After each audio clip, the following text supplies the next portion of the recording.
What do you want to be when you grow up? I want to be a teacher when I grow up. A professional wrestler. Fashion model. A soccer player. I want to be a doctor. When I was 9, I wanted to be a poet. I always expected to go to college, and I was always expected to go to college. As a first-generation college goer, my parents continually encouraged me to study hard, to get a good job, to have a life I was proud of. So you can imagine my surprise when all of a sudden, here I was, in college, begging my parents to let me drop out. 25.4% of women are graduating at a bachelor degree level in Utah. That's 6.2% lower than the male 31.6%. That means for every 4 women enrolled in college, only 1 is graduating. That 6.2% gap is the second largest in the nation. As I got closer to becoming part of that 6.2% gap, I couldn't help but wonder why Utah women weren't stacking up. So I looked to the women in my life, hoping to get a better understanding. Many of the women in the state of Utah believe that they can't necessarily integrate college and marriage. You can be a mom. You can aspire to be a mom if you want to. You can aspire to be just a working woman, or you can want to be both. I got my degree and I got married. So I think getting married is definitely important, but it shouldn't get in the way of you finishing your education. If you are going to get married, you can do both. If you want to get a good education, I think you should go to college. Yeah. You have more experience if you go to college first. I want to marry an educated woman. The more I learned about the gap, the more I realized the problem ran deeper than just young marriage age. Young women across the state had found ways to juggle marriage, families, and education. There are so many benefits to going to college, and I think one of the findings that we discovered in our research that was really critical was that many women in Utah believe that going to college is only about getting a job, or getting a better job, or getting benefits. And if they feel like they're not going to work after they get married, then they're thinking, well, I guess I don't need to go to college. If you go to college, and you would know more about your job, and if you don't, you wouldn't know a lot. Go to college to get a good job. It's true, these are words I had been told my entire life. It's of course a worthy reason to go to college. But perhaps this mentality of just getting a job was stifling the way I and other young women perceived college once I got there.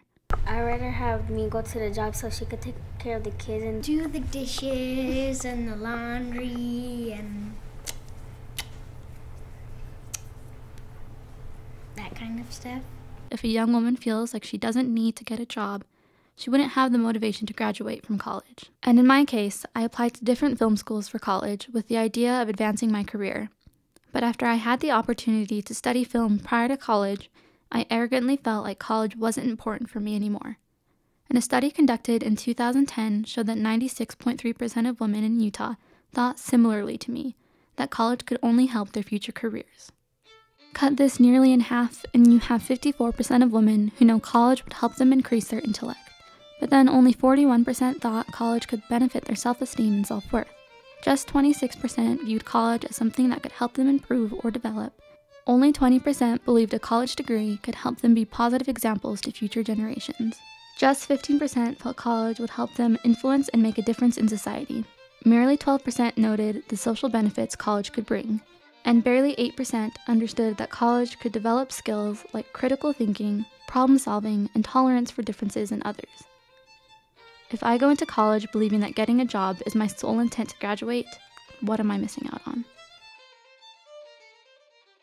I think it's important for women to go to college because I do feel that there is something to learn in college that isn't as well learned outside of it. It's not just important to finish your education so that you have the piece of paper saying, that you can get a job. It's important to finish it not only so that you can say that you did and set that example for your kids and other people who you're going to influence in the future, but just for yourself, for the satisfaction of saying that you did finish it. And that was it. Contrary to what I believed, college has so much more to offer than just a degree for my future career. Without realizing it, I had set myself up from a young age by not recognizing the full benefits of attending college. And in the process of making this film, after talking to so many strong women, married and unmarried, who have chosen education for themselves, I finally grasped how important college was for me to develop, not just intellectually, but also as a human being and as a part of my community. And as a part of my community, I knew that the next step was to make it my responsibility, to make it everyone's responsibility, to instigate this conversation among young girls, to help them understand that yes, going to college to get a job is incredibly important, but hey, let's talk about why else college is cool. What else does it offer you? What are you interested in? What do you want to be when you grow up? I'm not sure. There's too many possibilities.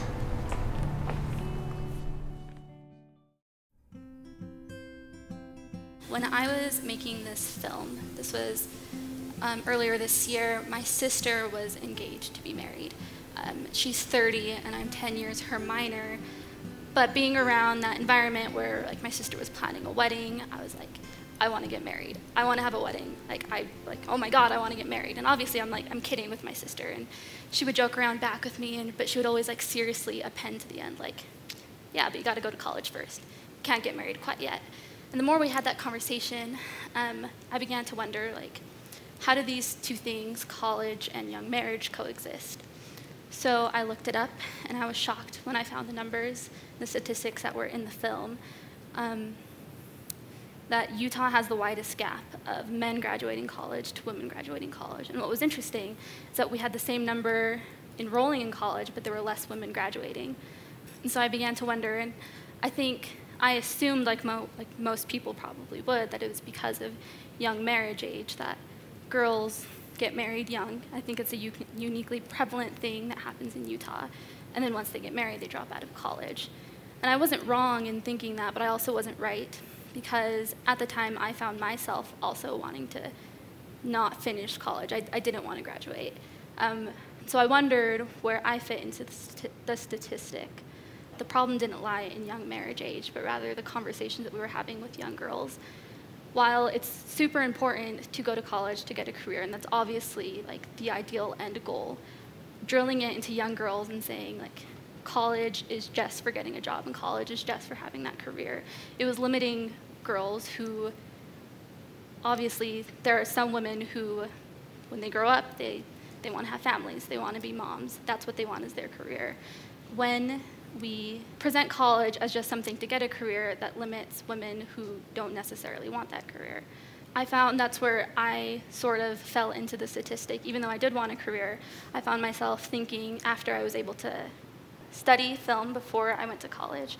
And once I got to college, I was sitting in class and I'm thinking, like, I already know all this. I'm not really learning anything. Like, college is supposed to help your career. That's what everyone's been telling me, but college isn't necessarily helping my career right now, so what's the point of me graduating? So I think it's really important to talk to the young women in our lives. I think the only way that we can resolve these numbers of for every 4 women enrolled in college, only 1 is graduating. It's to talk to the young women in our lives and let them know that college just isn't like a means to an end. If we're limiting those means then to a limited end, then we're not allowing everyone to have that college experience. We need to talk about college as an experience, because college has so much to offer. It's not just about getting a career and not just about having a job. It teaches like critical thinking skills and patience and tolerance and public speaking, which is a class that I have not taken yet, so I apologize. We need to talk about college as an experience, and I think when young women grow up thinking, whether I'm a mom or whether I'm a businesswoman or whatever I end up doing, college is something that I am worthy of going to and I'm worthy of finishing and completing. Yeah, thank you.